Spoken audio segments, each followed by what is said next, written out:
ये जो बकरा आप सामने देख रहे हैं, इसको लकवे की शिकायत है। ये किसी भी बकरी को ज़्यादातर जो अक्टूबर और सितंबर माह में जो लास्ट रहता है, अक्टूबर मंथ जो रहता है मेनली, और उस पे जो ठंड की शुरुआत होती है, तो उसमें ये शिकायत अक्सर बकरियों में देखने मिलती है। तो हम इनसे प्राथमिक उपचार के बारे में भी पहले लक्षण मुझे बता दीजिए कि लक्षण क्या होते हैं पहले। पशुपालकों बंधुओं, ये जो बकरियों में अक्टूबर और नवंबर के महीने में पैरालाइसिस लकवे की बीमारी ज़्यादा पाई जाती हैं और अधिकतर इन्हीं 2 महीनों में ज़्यादा होता है। इसके लक्षण आवाज़ देना एवं गर्दन को लटकाना और अचेत अवस्था में कोई कोई बकरी या बकरा माने पड़े ही रह जाते हैं। उसके लिए प्रारंभिक ट्रीटमेंट हम लोगों को माने एंटीबायोटिक, दर्द और विटामिन बी कॉम्प्लेक्स वगैरह, उसके बाद ये नीरोकाइंड के इंजेक्शन 3 दिन लगते हैं। उसी आधार से इस पर हम लोग काबू पाते हैं।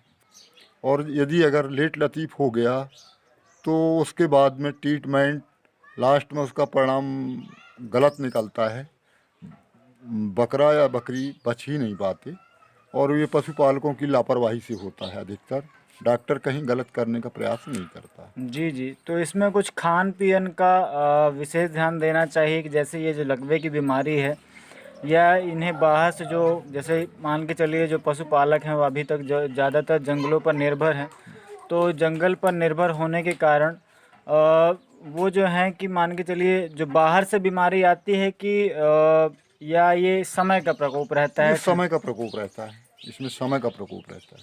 जी जी। जी। तो सर कौन कौन सी दवाइयाँ जो हैं हमें प्राथमिक तौर पर यहाँ पर अपने पास रखनी चाहिए, या किसी भी वेटनरी ऑफिसर से हमको संपर्क करना चाहिए? प्रारंभिक अवस्था में तो डॉक्टर मौजूद नहीं है। जी उस समय अपन को एंटीबायोटिक और नीरोकाइंड जी और दर्द फीवर का, ये सब चीज़ों को देने के बाद उसमें काबू पाया जाता है। फिर उसका एक चेकअप करवाया जाता है। माइक्रोस्कोप मशीन आती है, जी तो उसमें कौन से बैक्टीरिया या किन कारणों से हुआ उसकी जानकारी खोज ये अपने पशु औषधालय में जो मेन डॉक्टर बैठते हैं जी उनके पास ये मशीनें उपलब्ध कराई जाती हैं। जी। तो उसमें फिर अपन को ये सब विदित होता है, उसके बाद अपन ट्रीटमेंट करते हैं, तब उसमें काबू पाते हैं। सर इसकी पहचान अपन शरीर के तापमान से भी कर सकते हैं कि ये जो आपने बताया पहले लक्षण जो बताया कि गर्दन प्रथम में, लक्षण के आधार से। प्रथम लक्षण के हाँ आधार पर, हाँ।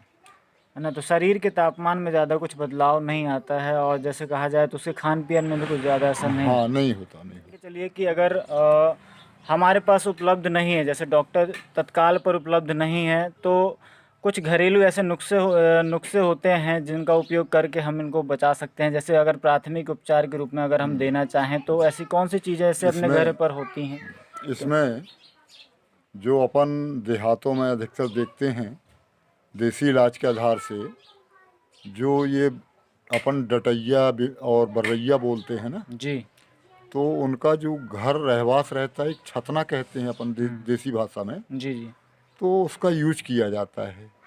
जैसे मधुमक्खी का छत्ता हाँ, होता है वैसे। मधुमक्खी का जैसे छत्ता होता है, इसी प्रकार डटैयों का होता है। तो उसको घोलकर और गर्म पानी के साथ थोड़ा सा हींग मिला के जी जी और उसमें मिला के आप देंगे, तो मैं तो ये समझता हूँ कि यदि अगर जो देसी दवाइयाँ जानता है तो वो अपने अंग्रेजी दवाइयों से ज़्यादा ताकतवर होती हैं। जी। और उसमें से अगर ये लक्षण पाए जाते हैं, इनको देने से धीरे धीरे उसमें भी राहत मिल जाती है। उसके बाद ताकत के इंजेक्शन वगैरह उसको देना पड़ेंगे, जी। तो उसमें उसको देने से भी काफ़ी रिलीफ मिलता है।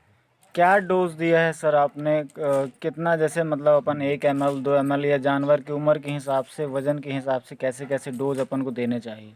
हाँ, तो उसमें ये देखा गया है कि अपन जैसे दर्द का देना है तो 5-6 बॉडी वेट के आधार से होता है। बकरी का वजन 40-50-70-80 भी पहुंच जाता है। जी जी। ये बॉडी वेट के आधार से होता है। जिस आधार से उनकी बॉडी शरीर की क्षमता है, उसी आधार से अपन को इंजेक्शन देना पड़ता है। जी जी। हाँ।